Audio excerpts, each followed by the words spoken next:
Some of you may be listening to this and are just like, dude, when are you going to tell me something that I didn't know? But some of us really have to sit with these, these facts and understand that this is how it works. You know what I mean? This is actually how it works. What is up, you guys? Welcome to the Top Process, or welcome back to all my returning subscribers. Shout out to you guys. Today's episode, how to get back up after a setback. This is my top 3 tools on how to do just that. Why was I inspired to do this episode? Well, long story short, I experienced a setback that is the reason why my last episode was dropped almost 2 months ago. I'm not happy about it. I'm happy to be back. I won't spill as to what exactly happened, but long story short, I did not handle it well. I lost my streak on this series, and that winded me. And the fact that it winded me bothered me. It swept the rug from underneath my feet, and I was ashamed. I wanted to get better at getting back up, and so I dove deep on this topic, and I wanted to share everything that I learned on how to get back up quicker, more efficiently, and how to get back to succeeding at what exactly it was that I was trying to achieve in the first place. So before we dive right in, if you are new here and you just so happen to stumble across this video and you have no idea who I am, my name is Tatiana Manaois. I'm a singer-songwriter, and I started this series to pretty much give you guys some insight on who I am as a person outside of music, sharing with you guys how I feel, how I think, why I think or feel them, and things like that. So let's dive right into it. Little bit of a disclaimer, I'm not a medical professional of any kind. This is just me sharing my experiences with you guys in hopes that it's in any way, shape, or form helpful to you guys. So here we go. My top 3 tools for how to get back up after a setback. Number 1, gratitude. I have found this to be time and time again extremely helpful. I've talked about it many a times before in previous episodes, but in this one, I really wanted to encourage you guys to check out this video that I start my morning with. It's a 5-minute meditating, guided meditation video to put yourself in a grateful state. I believe it's scientifically proven that you cannot be in a state of gratitude and be in the state of fear, worry, shame, any negative emotion really. You can't simultaneously be those 2 things.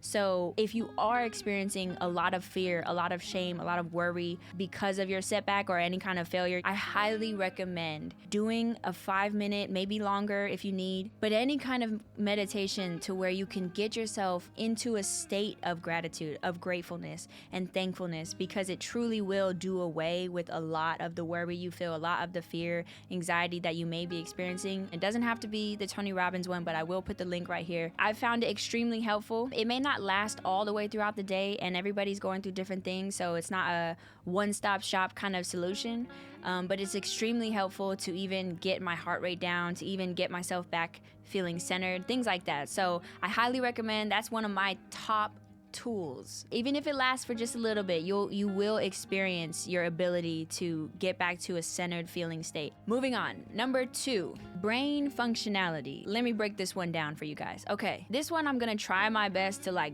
navigate you guys through how all of this information kind of guided me to the importance of brain functionality. So here we go. I'm gonna start off this point by sharing with you guys this clip that I somewhat recently posted on my Instagram if you follow me, but it's of Tom Brady. I'm not sure what event he's speaking at, but he's speaking on his experiences of failure and wins and losses, and something that he said in this message really struck me, so I'm gonna go ahead and share it and we'll dive in. There will come opportunities in life, when they're presented to you, in front of you. It's just a matter of whether you're not prepared to take advantage of the opportunity.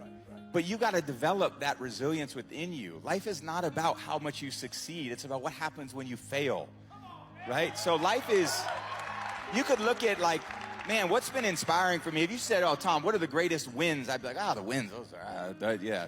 Let's talk about the losses. Those are the ones that really, made me who I am. So after I watched this video, one of the main things that stood out to me was when he said, you have to build that resilience. If I'm honest, that made me Google, what is the definition of resilience?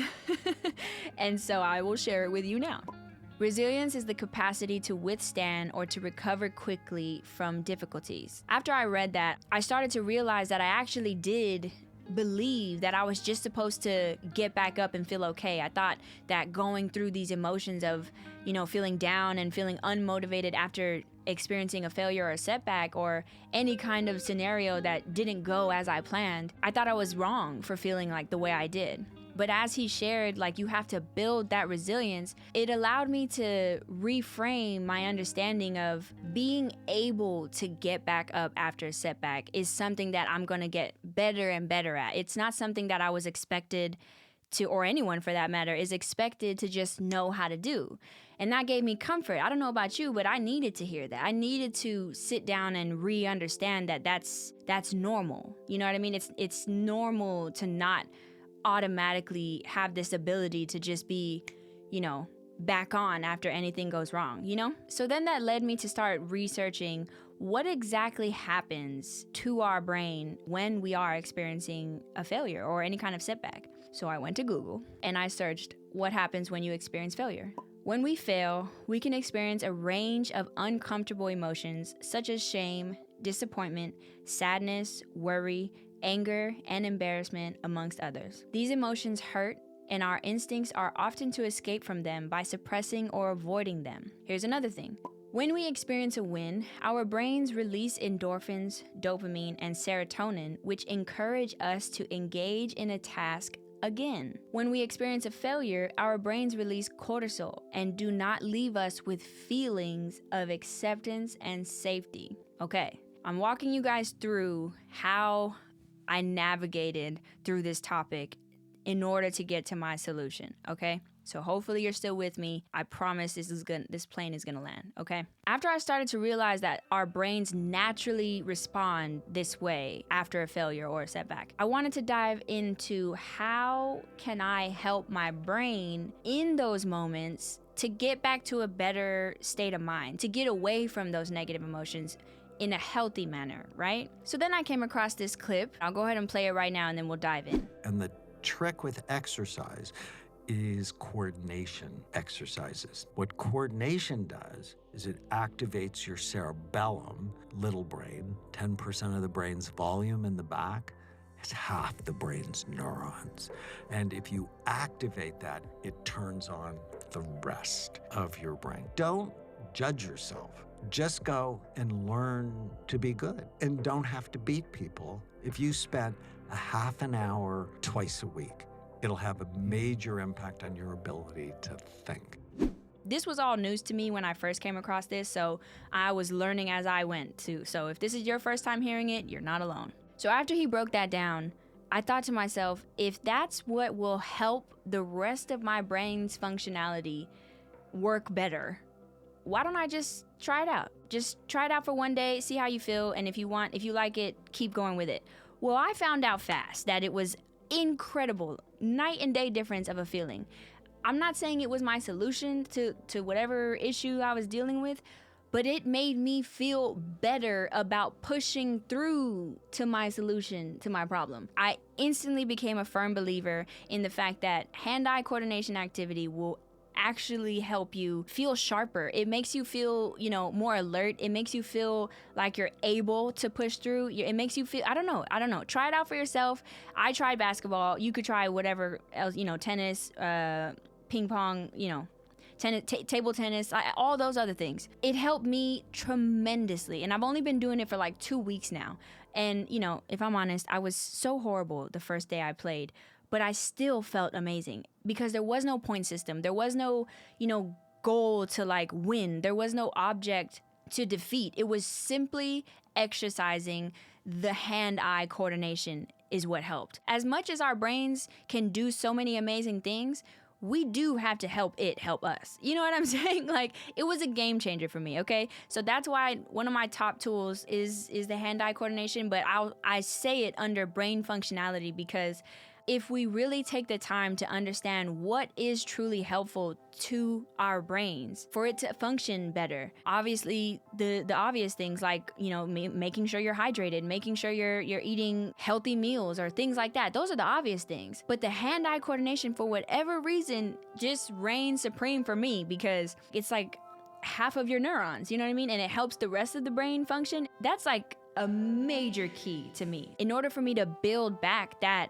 momentum, you know, no matter what kind of setback, if I'm dealing with something and it's kind of getting me frustrated, I know that I have that 30-minute break to go do that. And now I'm back in a mental state where I'm eager to like get after whatever task is at hand. And again, I'll say this again. I was so terribly trash. I was like the guy in Along Came Polly, where it was just ridiculous. Like, let it ride!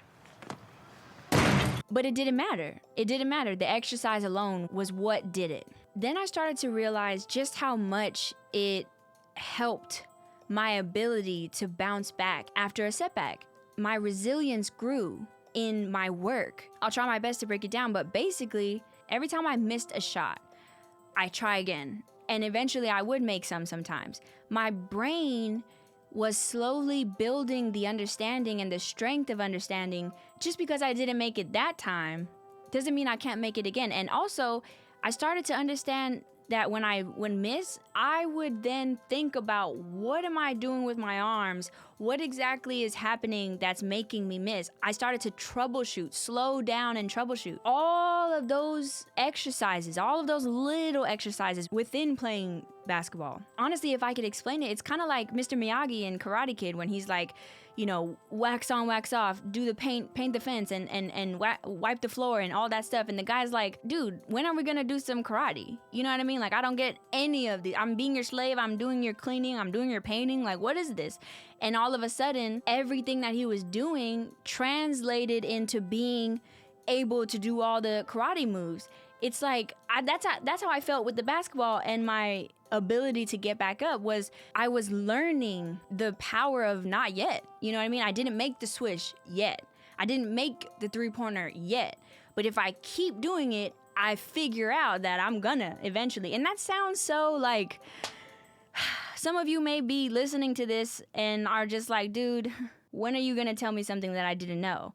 But some of us really have to sit with these, you know, these facts and understand that this is how it works. You know what I mean? This is actually how it works. Our brains need to understand one way, we understand another way, and we have to work together to like get it to where we're trying to be. And so I hope this is making sense. I really do. My brain was beginning to truly understand that I could get it eventually if I keep at it, instead of being lost in the failure feeling, instead of being like, you know, dude, like this downward spiral of like negativity and all that stuff. So brain functionality is quite important to me. Obviously, I get pretty passionate about it with hand-eye coordination activity and the connection between the two of your brain's, you know, ability to keep going, you know, in a healthy way. So I highly recommend it. It was a game changer for me. So there's that. With that being said, I know I keep mentioning this thing, the power of not yet, the power of not yet. And that's actually my third top tool that I found extremely helpful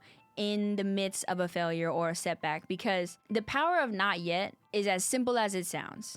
Whatever you're trying to achieve, if you haven't achieved it, you haven't achieved it yet. The definition of failure is the lack of success. Not once you experience failure, that means you will never find success in that thing. No, that is not what it says. And I had to really sit with that, because it's like, you can be so discouraged that you're just drowning in the discouraging feeling and the unmotivating feeling to try again. But you're building that resilience that every time you get up, you build that strength to get back up. You build the resilience to bounce back. All of this can sound extremely quotational and motivational speaking and all that stuff, but this is real life. This is our real brain in our real human body, in our real life experience happening. And some of us just need it simplified sometimes, like the way I needed it simplified. And that's why I wanted to share it with you guys, for whoever needs to hear it. Because when you're after something, for example, me and music, me and this series, when you have a goal in mind and you experience a setback, some of us can be in that setback for years. Some of those setbacks could last way longer than they should have, because we're not having the things that are helpful to feel like we want to try again. You know, we can be so discouraged. And I've been there. So the power of not yet became extremely important to me. And I think I said this in one of my older videos. I believe it was, Yes, it was 26 life lessons, and I'll put the video link right here. But I remember sharing it in that episode. There is motivation in moving forward. And here's something that I'll say with that. Never underestimate the power of momentum, okay? When I do the 30 minutes of basketball, I have this surge of momentum of like, I want to keep going. The basketball wasn't my task at hand for music or my videos.